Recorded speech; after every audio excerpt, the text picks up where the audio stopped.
You know, I'm surgical with this bitch, Jay. You know that old black magic is surgical with that rock. X up, RMJ, respect my journey. Steal. That's Siobhan Troutman's quick feet defensively and good anticipation. This could be a four. Count it and the foul. Merry Christmas. What's that old adage? Never foul a jump shooter, especially when he's behind the line. Carl Krauser again, just a straight pull-up jumper. You got to honor him. Nice job by Krauser to kind of go with the flow. A little bit of contact, made sure the officials saw it. Foul was on Buckner, who took a run at him. That's 5 team fouls, and now Krauser with a chance for his 20th point. And I'll tell you what, you look at Carl Krauser's game, you know he worked over the summer. When he came into this program, he was known as a pen. Yeah. X up, X up. You already know the vibe, baby. Blue vibes, that is. Welcome to Respect My Journey. I'm your host, Carl Krauser, the Cruising King, King Krauser, a.k.a. that old black magic, baby. Welcome, man. What's going on? Welcome back, welcome back, welcome back. Let's go. All love. Positive vibes to everybody. Blue vibes, that is. We believe in love unites everyone and everything. Come on now, let's get into this vibe. Now, today's episode, we're going to talk about the AND1 30 for 30. I don't even know what you want to call it. Okay? I don't know what you want to call it. You know, the show that was on AND1 on the 30 for 30 on ESPN. And that's what I'm going to leave it at. I wanted to give a quick public announcement to everyone in the world. Everybody.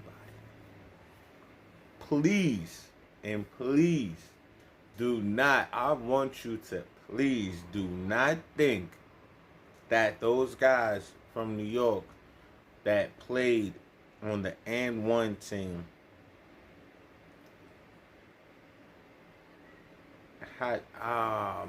don't think that they were the best players in New York City.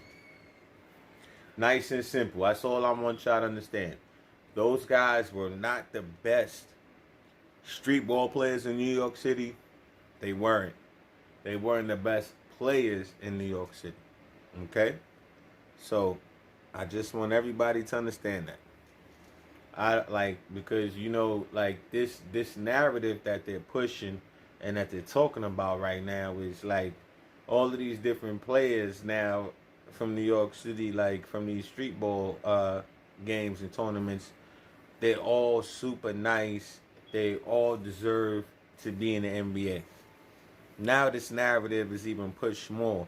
When they said it before, when I was younger, when they said that craziness before, talking about the AND1 street ball players, were talking about they can beat the NBA players, I'm like, fam, we gotta knock it off at some point. K.I.O.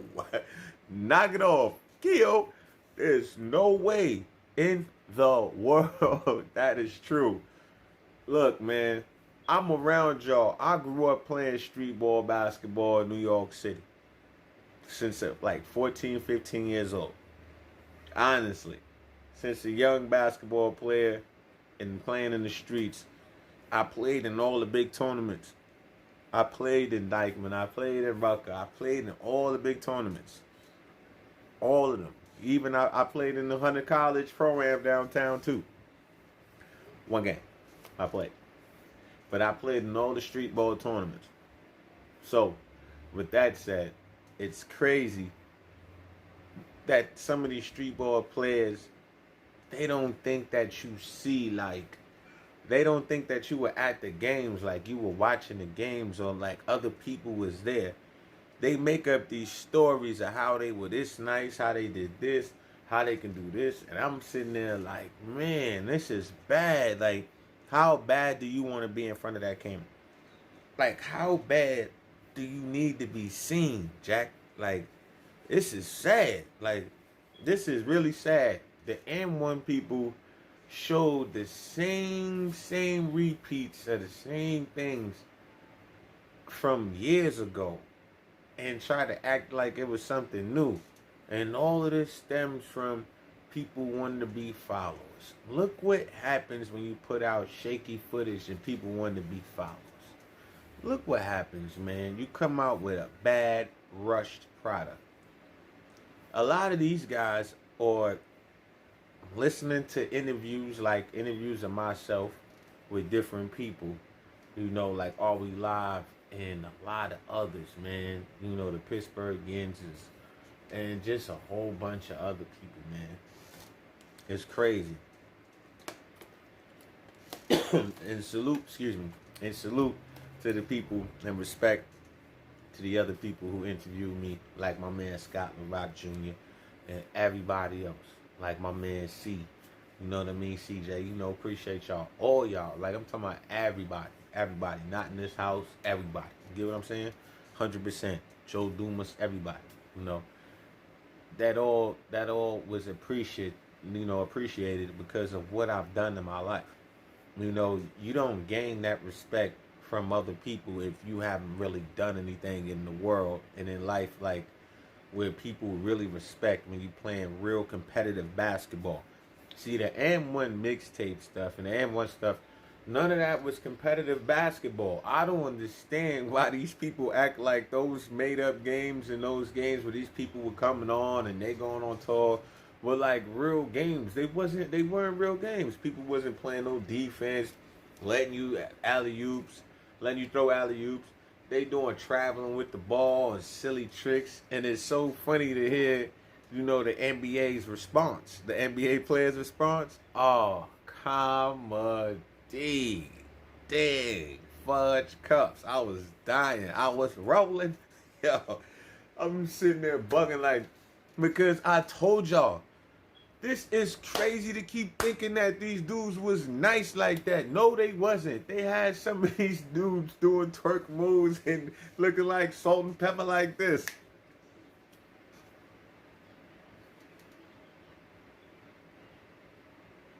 And they doing these moves, man, and look, man, check it out. And I'm just like, dang, yo, hey, fam.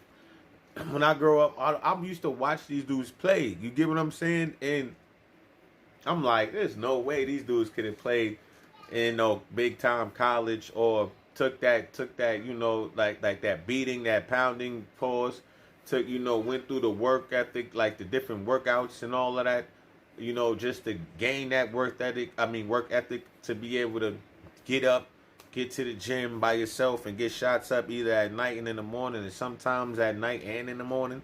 You know what I mean? It's just a different movie. Like, some of these people don't have that hunger in them. That's why a lot of them make street ball like all they have. They make street ball like their NBA because they gave up at a certain point. They never made it to a certain point. They quit at something. You get what I'm saying? In the NBA, you have to be persistent to make it to the NBA.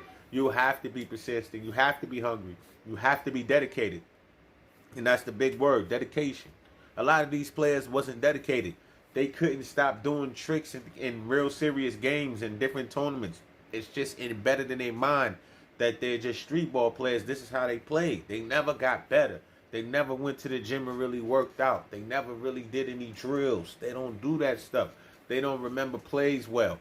All type of different things that stand out that's different, but between the NBA player and the person that's willing to make it to the NBA, try to get to the NBA, and then a street ball player, which is different. You get what I'm saying? It's just way, way different. Street ball player, them guys, a lot of those guys are drinking, smoking, and hitting the black miles and all of that before the games, and smoking bud before the games, and everything in the parking lot and everything outside, like before the game, before they get to the game from their block, they getting high, drunk, you know what I mean? So it's like, knock it off with the, I could have made it to the NBA job, man. It's like, come on, champ, walk on by with that foolish lie. Because all you gave us was what you gave us, was that in the street. Look, those NBA dudes that worked in it, that's playing in the NBA, especially before, those dudes was working tremendously hard. They had a different set of rules. They had different coaches, different trainers, different play development coaches, and these people were rocking and going hard. They wasn't coming and smoking all that, smoking a lot of bud and smoking Black Miles and partying all late every time and doing all this while they trying to get in the NBA. And then when they got in the NBA, they had to sustain that high level of basketball play to be able to be in the NBA. Like, you have to be able to get up for workouts. You have to be able to be dominant during the workouts, alert and focused. You have to be ready. You have to retain all of that knowledge, and you have to be able to go out here and do it on the court. Do your thing on the court. See, some of y'all aren't built to be training and then traveling these long places coast to coast.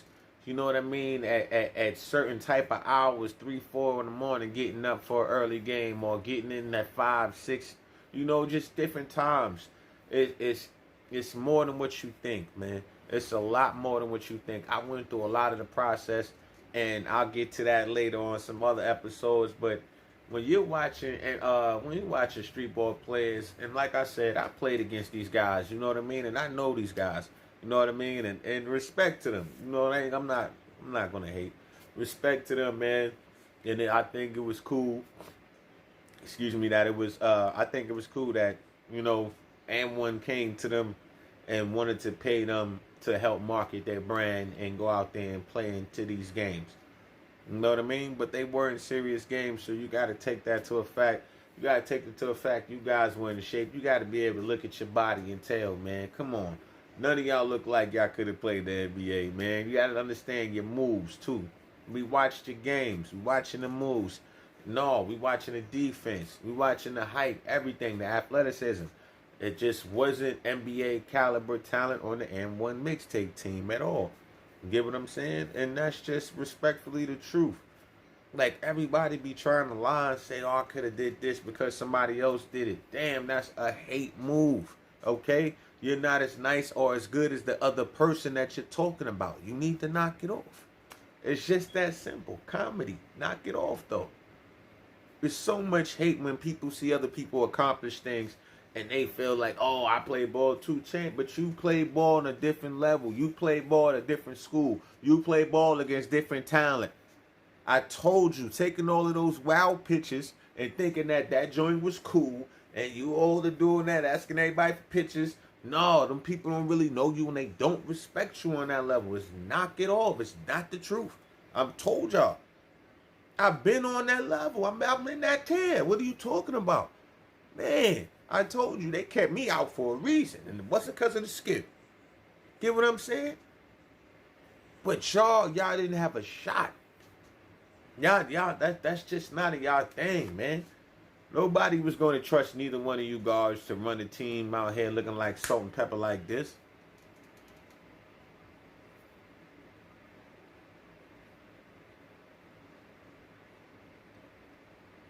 Come on, man. We just got to tell the truth sometime. Please. Stop lying to the viewers. Stop lying to all these people. Stop letting these people make fun of you. Like, just because you think you getting your story out there, or you think you're doing something crazy. These people are making fun of you and your family. It's not all right. It's not all right. Like, and it is all right for some of y'all to keep up with this lying narrative about the NBA and stuff, man. Those NBA players came to Rucker Park. I was there. I seen them thrash y'all. I seen it. I played in Rucker Park. 2 championships back to back. I'm a champion winner. Yeah, I contributed too.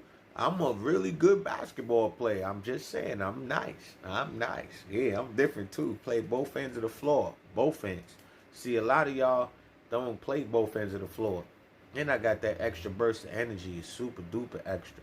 Which is like some of y'all couldn't even fathom.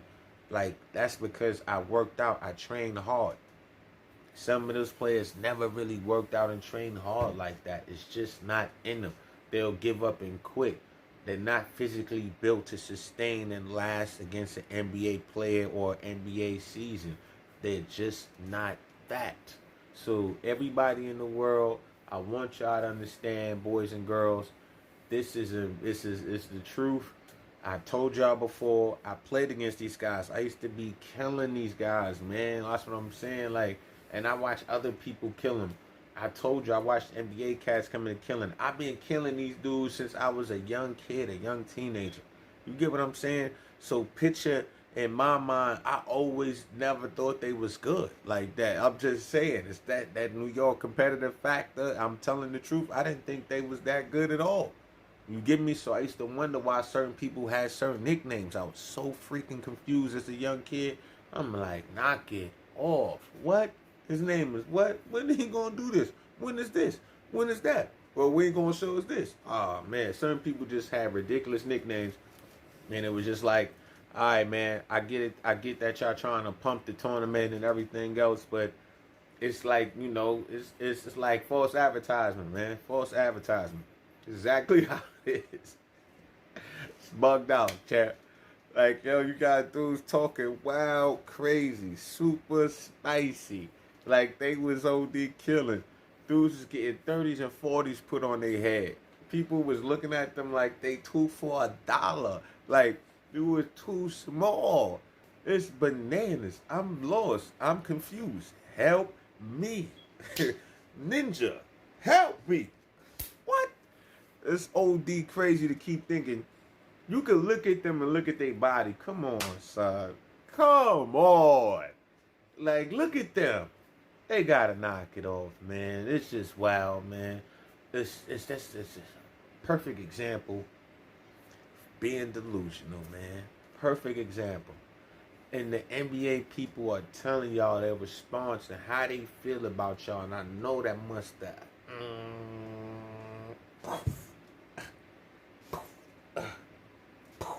I hurt. It hurt. Because it was like, yo, you keep lying and you keep telling this, oh, the NBA knows about me. These dudes respect me. Da-da-da-da. Come on. No, they don't. No, they don't. Chant. No, they don't.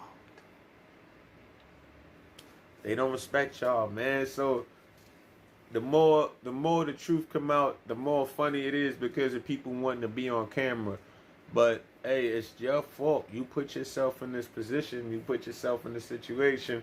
Y'all wanted to lie to the people. I would appreciate y'all if y'all stop looking at my videos and then come and try to regurgitate and repeat some of the stuff in your videos, man, and your interviews. Why don't you speak like you? We heard the other interviews. Come on, champ. It's crazy, man. You know what's right over left me the best, man. I'm from the Bronx, baby. New York City. St. Croix, VI. You already know, VI, let's go. I got love for everybody. It's positive vibes, blue vibes, that is. Everybody have a safe and positive day. I hope y'all enjoyed this, and I hope I spread some light on everything and shed some light on the truth. This that truth juice, and it's that old black magic, man. Do not believe these N1 mixtape dudes from New York talking about they was the illest. That is not the truth. And that's word to Junie Sanders, Mr. General Electric. That's word to all of the different greats, man. And salute to some of the guys that was in that video, man. You know, hey, that's just what it is, man. But we gotta tell the truth. Tell the world the truth, Jack.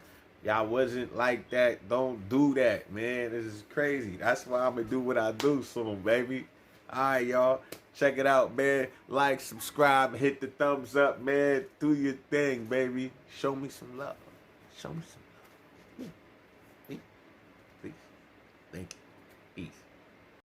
The NBA players' reaction is comedy. No. Are you kidding me? No way, dog.